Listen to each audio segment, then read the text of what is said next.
Hello दोस्तों, कैसे हैं आप लोग। आशा करते हैं कि आप सभी ठीक होंगे।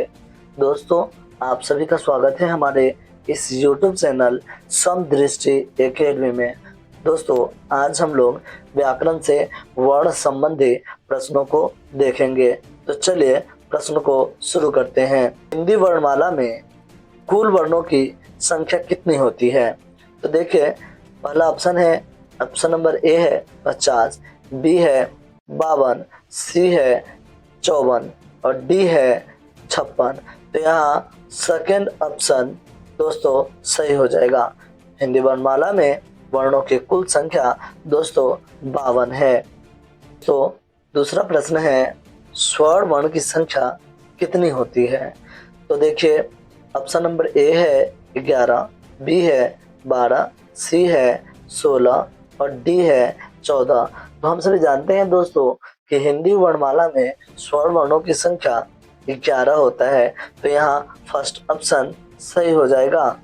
दोस्तों, तीसरा नंबर प्रश्न है, व्यंजन वर्ण कितने होते हैं। तो दोस्तों ऑप्शन देखते हैं। ए ऑप्शन है 32, बी है 33, सी है 34 और डी है 36। तो हम सभी जानते हैं व्यंजन वर्णों की संख्या, वर्णमाला में व्यंजन वर्णों की संख्या 33 होता है। इस तरह यहाँ ऑप्शन नंबर बी सही हो जाएगा। 4 नंबर क्वेश्चन है, अंग को क्या कहा जाता है, अर्थात हिंदी में अंग को क्या कहा जाता है।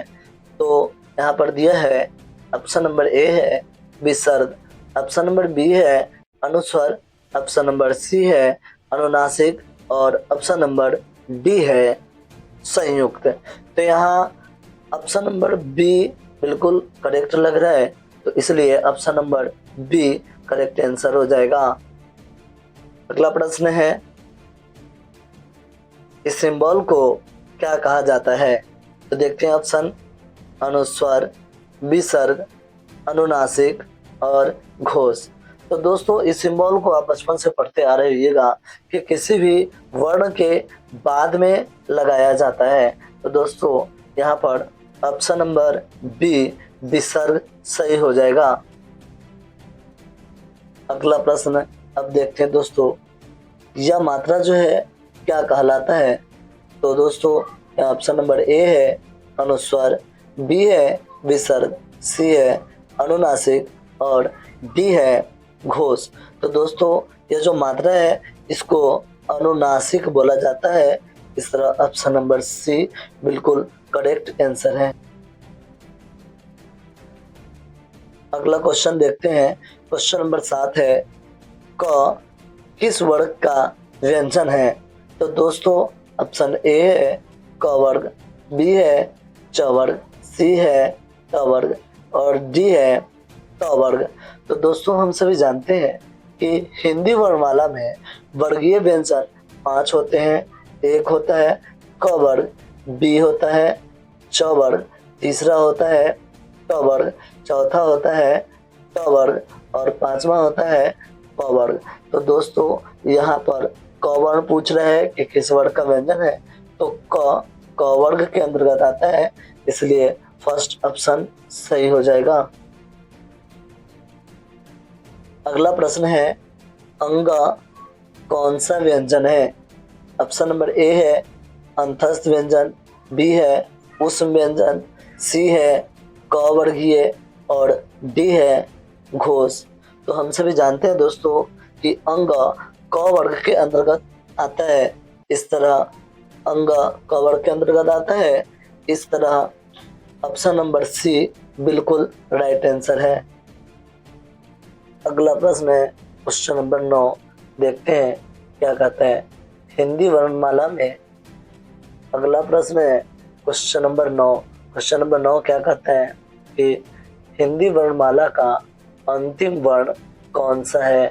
दोस्तों आप सभी जानते होंगे कि हिंदी की वर्णमाला में कुल 52 वर्ण आते हैं, जिनमें प्रथम वर्ण जो होता है वो अ होता है और अंतिम वर्ण ग होता है। तो यहाँ ऑप्शन नंबर सी जो क्या दिया हुआ है, इसलिए ऑप्शन नंबर सी बिल्कुल सही आंसर हो जाएगा। दोस्तों अगला नंबर क्वेश्चन है, क्वेश्चन नंबर 10। क्या कह रहा है कि स्वर वर्ण किसे कहते हैं, मतलब स्वर किसे कहा जाता है। तो पहला ऑप्शन है जिनमें वायु का अवरोध न हो से स्वर वर्ण कहा जाता है।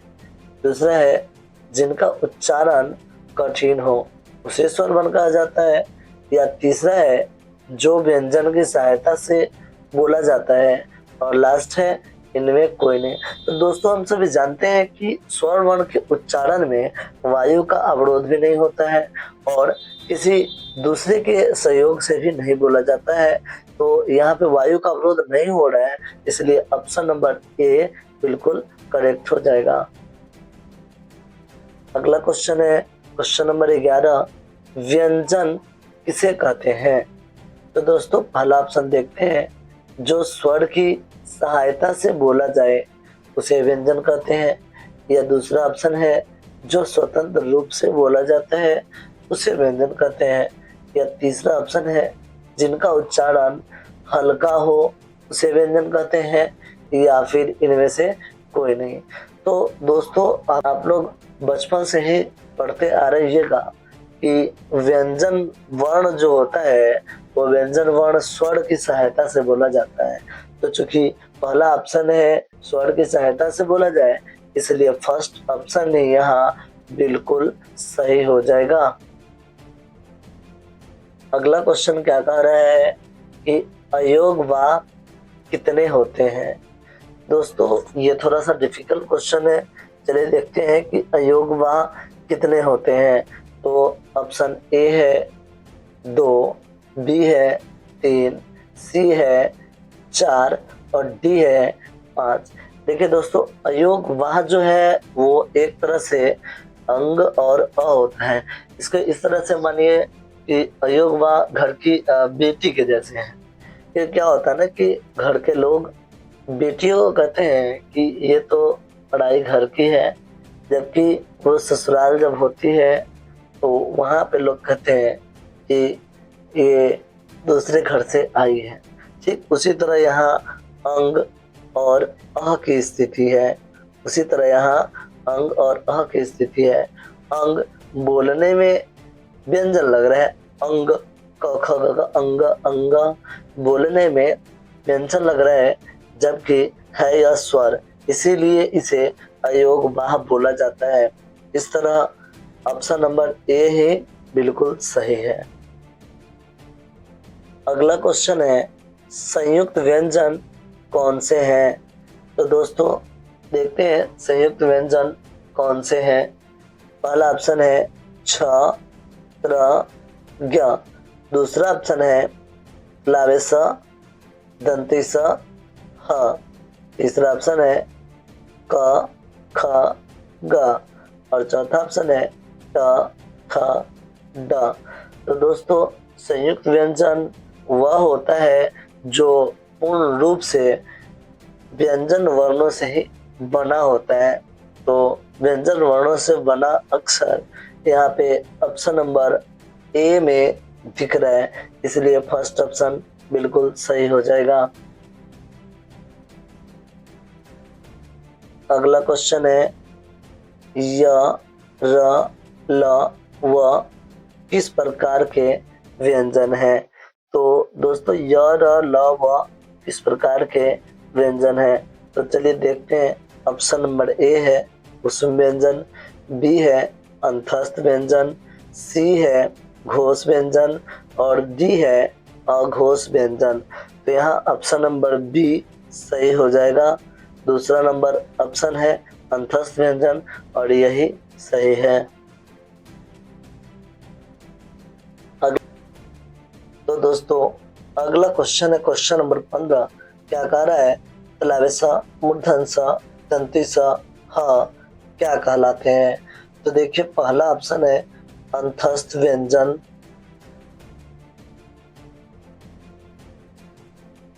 दूसरा ऑप्शन है कुसुम व्यंजन, तीसरा ऑप्शन है घोष व्यंजन और चौथा है संयुक्त व्यंजन।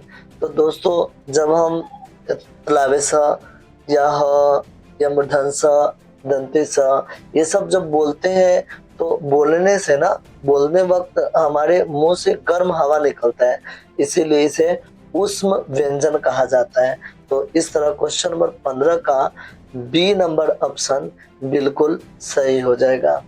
अगला क्वेश्चन कह रहा है कि कितने घोष स्पर्श व्यंजन होते हैं। पहला ऑप्शन है 8, दूसरा है 10, तीसरा है 12 और चौथा है 15। तो दोस्तों घोष स्पर्श व्यंजन जो होता है वह 10 होता है, तो दूसरा ऑप्शन सही हो जाएगा। अगला क्वेश्चन कह रहे हैं कितने अघोष स्पर्श व्यंजन होते हैं। तो 17 नंबर क्वेश्चन का पहला ऑप्शन है ऑप्शन नंबर ए 10, बी 12, सी 15 और डी 20। तो दोस्तों 17 नंबर क्वेश्चन का राइट आंसर हो जाएगा ऑप्शन नंबर सी। अगला क्वेश्चन है स्वर वर्णों में कौन सा स्वर संयुक्त स्वर है। ऑप्शन नंबर ए है अ, बी है ए, सी है री और डी है ओ। तो दोस्तों हम लोग जानते हैं कि संयुक्त स्वर उसे कहा जाता है जो दो समान स्वरों से मिलकर बना हो। तो यहाँ पर ओ जो है इसे संयुक्त स्वर कहा जाता है।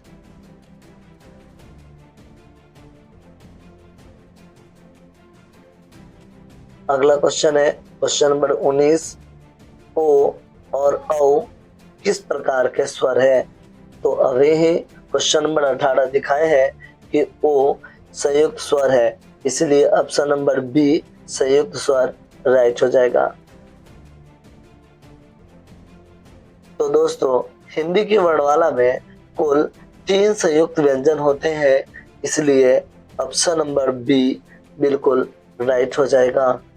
तो दोस्तों आपको कैसा लगा आज का क्लास, कमेंट में बताइए। फिर मिलते हैं अगले दिन।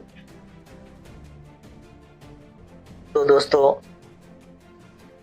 दोस्तों कैसा लगा आज का क्लास, कमेंट में बताइए। फिर मिलते हैं अगले दिन व्याकरण के नए टॉपिक के साथ। बहुत बहुत धन्यवाद। दोस्तों आज का लास्ट प्रश्न है क्वेश्चन नंबर 20। क्या कह रहे हैं हिंदी वर्णमाला में कुल कितने संयुक्त व्यंजन होते हैं। क्वेश्चन नंबर 20 कर रहा है हिंदी वर्णमाला में कुल कितने संयुक्त व्यंजन होते हैं। तो पहला ऑप्शन है 2, दूसरा है 3, तीसरा है 4 और चौथा है 5।